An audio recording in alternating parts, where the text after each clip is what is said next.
Hello દોસ્તો, સ્વાગત છે આપનું આપની ચેનલ ગુજરાતી ધર્મભક્તિમાં। દોસ્તો, દુનિયામાં એક જ સંબંધ એવો છે જે ક્યારેય સ્વાર્થ વગર પ્રેમ કરે છે, એ છે માતા-પિતાનો સંબંધ। આજે આપણે એવી વાર્તા સાંભળીશું જેમાં ગરીબી હતી, દુઃખ હતા, પણ પ્રેમ, બલિદાન અને સંઘર્ષની એ મહાકથા તમારી આંખો ભીની કરી નાખશે। જ્યાં પ્રેમ છે, ત્યાં આશા છે। એક નાનકડા ગામમાં રહેતા હતા રમેશભાઈ અને કાંતાબહેન। બહુ ગરીબ ઘર હતું, છાપરું ટપકતું, છતથી વરસાદ ટપકતો અને પેટ ભરવા માટે મહેનતનો આધાર। રમેશભાઈ ગામના ખેતરોમાં મજૂરી કરતા, દિવસભર ધૂપમાં બળતા અને સાંજે એક પાતળી રોટલી લઈને ઘર આવતા। પત્ની કાંતાબહેન ઘરની વહુડી હતી। ભલે ઘરમાં ધન ન હતું, પણ પ્રેમ ભરપૂર હતો। એ બંનેના જીવનનો એક જ સ્વપ્ન હતો, પોતાનો પુત્ર રાજુ એક દિવસ મોટી સફળતા હાંસલ કરે। તેઓ ગરીબ હતા, પણ સપનાઓ મોટા હતા। રાજુ માત્ર 5 વર્ષનો હતો ત્યારે રમેશભાઈએ પહેલીવાર તેની માટે જૂની સાયકલ ખરીદી। પોતાના લોહી પસીનેથી બચાવેલા પૈસા એકઠા કર્યા અને સાયકલ લાવી। રાજુ તો ખુશથી ફૂલી ગયો। એ વાત રમેશભાઈ માટે વિશ્વની સૌથી મોટી કમાણી હતી। પોતાના પુત્રના ચહેરા પર હાસ્ય, પણ સમકાલીન સમયમાં મુશ્કેલીઓ હંમેશા દોરી ખેંચે છે। એક દિવસ એવું બન્યું કે રમેશભાઈ ખેતરમાં કામ કરતા, વેડા પગમાં ગંભીર ઈજા થઈ, મજૂરી બંધ થઈ, ઘરનો ખર્ચલો અટકી ગયો। હવે કાંતાબહેન રોજ ઘરની પાસેના ઘરોમાં વાસણ ધોઈને થાળી ભરે, પણ બંને પતિ પત્ની પાસે એકબીજાની સાથ અને પુત્ર રાજુ માટે આશા હતી।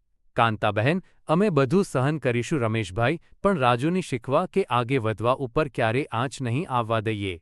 રમેશભાઈ હસતા હસતા, હું પોતાનું લોહી આપીશ, પણ મારા પુત્રના સપનાને પૂરા કરીશું કાંતા। એટલામાં રાજુ ખાટલા પરથી ઊભો થાય છે। રાજુ નાની ઉંમરે પણ સમજદારીથી, પપ્પા મમ્મી, હું એક દિવસ તમારા બધા દુઃખનો અંત લાવી દઈશ, હું ખૂબ મહેનત કરીશ। મિત્રો, રમેશભાઈ અને કાંતાબહેન પોતાના પુત્ર રાજુને મોટું બનાવવાનું સપનું જોતા હતા। ભલે જીવનમાં તકલીફો હોય, પણ આશા ન હતી છોડી રાજુનો સંઘર્ષ શરૂ થાય છે। રાજુ હવે ધોરણ 6માં હતો। ઘરે પૈસા નહોતા, પણ મનમાં ધ્યેય મોટું હતું। સવારે અખબાર વહેંચતો, પછી શાળા જતો, બપોરે ટ્યુશન, પછી માધ્યમ ભોજન ખાઈને ફરીથી ઘર પર આવતો। કાંતાબહેન ઘરમાં વારંવાર કહી બેસે, કાંતા, મારા રાજુ માટે ભલે હું ભૂખે સૂઈ જઈશ, પણ એના પાઠ ભણવામાં ક્યારેય ખલેલ નહીં આવે। રમેશભાઈ હવે પગની ઈજા બાદ ઘરમાં બેઠા બેઠા ચક્કી પીસવાનું કામ કરવાનું શીખી ગયા હતા।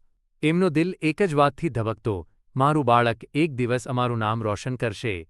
શાળામાં શિક્ષકનો અભિમાન। એક દિવસ શાળામાં ગુજરાતી વિષયની સ્પર્ધા હતી। વિષય, મારા માતા-પિતા, મારા ભગવાન। રાજુએ એ માટે જે લેખ લખ્યો એ બધાને રડવી પાડે એવું હતું। રાજુ લખે છે, મારા પપ્પા મારે માટે રાતે ભૂખ્યા ઊંઘે છે, મારી મમ્મી પોતાના હાથે શિયાળે ઓઢવાની ચાદર ફાટી જાય છતાં મારે ઓઢાવી દે છે, મારા માતા-પિતા મારા ભગવાન છે, તેઓ પાસે પૈસા નથી, પણ દિલમાંથી અમીર છે। જ્યારે રાજુએ એ ભાષણ વાંચ્યું, આખી શાળા ઊભી થઈ ગઈ। શિક્ષકે તેને ભેટ આપી અને આખી શાળા એ દિવસથી રાજુના સંઘર્ષને સલામ કરવા લાગી। પિતાનું હૃદયસ્પર્શી સંવાદ। રાત્રે રમેશભાઈ ઘરમાં બેઠા હતા। રાજુ એમને એ પુરસ્કાર આપતો કહે, રાજુ, પપ્પા, આ તમારું છે, કારણ કે તમે મને ભણાવ્યા। રમેશભાઈ આંખ ભીની કરીને, મારો દીકરો તો અમારું સપનું જીવતો કરી રહ્યો છે। આજે તો લાગે છે કે હું દુનિયાનો સૌથી ધનવાન માણસ છું। પ્રેરણાની મોસમ આવતી જાય છે। એ જ વર્ષમાં રાજુએ જિલ્લા સ્તરની પરીક્ષા પાસ કરી। ગામમાં એને અભિનંદન મળવા લાગ્યા। જૂના કપડામાં પણ લોકો એમના સપનાને ઓળખવા લાગ્યા। એક માસ્તરશ્રીએ ખાસ કરીને રાજકોટમાં રહેવા માટે હોસ્ટેલમાં એના માટે વ્યવસ્થા કરી। રમેશભાઈએ પોતાના લગ્નમાં પહેરેલી જૂની સોનાની રીંગ વેચી એના હોસ્ટેલ ફી માટે ખર્ચી નાખી। કાંતા ભીંજાયેલા અવાજમાં, સોનાની રીંગ જાય, પણ મારો દીકરો કદી માથું નમાવે નહીં। મિત્રો, જીવનમાં મોટું બનવું એ માત્ર પદવીનું નામ નથી। જેને માટે તમે તમારી મહેનતને સફળતા આપો છો, એ સાચી શ્રેણી છે। ચાલો હવે આગળ વધીએ રાજુની કહાનીમાં। રાજુ હવે કોલેજમાં છે। રાજુ હવે રાજકોટની જાણીતી કોલેજમાં પ્રવેશ પામે છે। સ્કોલરશિપથી ભણતો અને બાજુમાં ટ્યુશન આપીને પોતાનું હોસ્ટેલ ચલાવતો। ગરીબ ઘરમાંથી આવેલો એ છોકરો હવે અંદરથી ખૂબ અમીર હતો.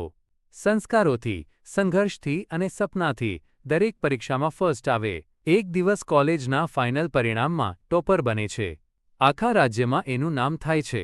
તેના મહેનત અને નમ્ર સ્વભાવથી એક મોટી મલ્ટીનેશનલ કંપની એને નોકરી આપે છે. 4 લાખ મહિને પગાર સાથે ઘર પહોંચે છે ખુશીની લહેર. જ્યારે રાજુ મમ્મી પપ્પાને ફોન કરે છે. રાજુ, મમ્મી પપ્પા, હું હવે નોકરી લગાડી છે. હવે તમારે કદી પણ કામ નહીં કરવું પડે. હવે હું કામ કરું છું, તમારું કામ પૂરું થયું. કાંતાબહેન રડી પડે છે. રમેશભાઈ ચૂપચાપ ભગવાનની મૂર્તિ પાસે જઈ રડા થાય છે. રમેશભાઈ, મૂર્તિ સામે, દયાળુ પરમાત્મા, મને ગરીબ બનાવી, પણ મારો દીકરો અમીર બનાવી દીધો. તું મહાન છે. પહેલી કમાણીથી પરિવારને ભેટ. રાજુ તેની પહેલી કમાણીથી એક નવું ઘર ખરીદે છે, ગામથી થોડી દૂર શહેરમાં. માતા પિતાને વિમાનિયાતથી લાવે છે. આખું ગામ અચંબામાં છે. કાંતાબહેન નવા ઘરમાં પગ મૂકતી, આ ઘર છે કે સ્વર્ગ? આ તો મારા પુત્રના પ્રેમનું પ્રસાદ છે. રમેશભાઈ, જે દીકરો કદી સ્કૂલની ફી માટે રડતો હતો, આજે મને સજ્જા પથારી પર સુવાડે છે. આ દુઃખના દિવસો હવે વાતો બની ગયા. રાજુ પોતાના માતા પિતાને મંચ પર સન્માન આપે છે. એક દિવસ રાજુને એવોર્ડ મળે છે, inspiring young champion of the year. પણ એ એવોર્ડ લેવાનું મંચ પર ન જવાનું નક્કી કર્યું. એ મંચ પર પોતાના માતા પિતાને બોલાવે છે. રાજુ, મંચ પર, આ એવોર્ડ મારો નથી.